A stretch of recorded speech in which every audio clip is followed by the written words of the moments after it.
Ана болу ештеңеге ұқсамайтын қасиет екен. Жүрегіңді екіге бөліп, оның бірін баланың алақанына салу екен.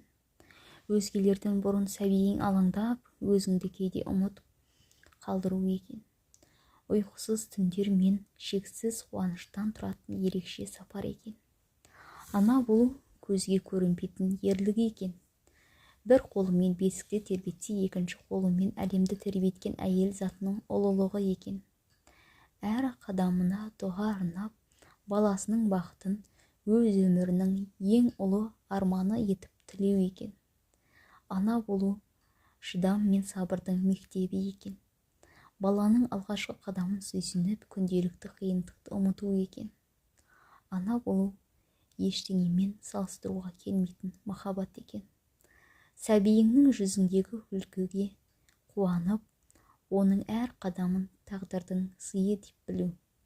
Ана болу әр сәттің қадірін түсініп, өмірге жаңаша мән беру.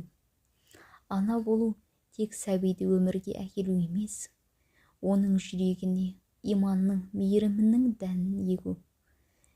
Сәл өдірген қадамын түзеп, әр сәтте үміт пен тәлім беріп, болашақтың шамын жағып кету екен.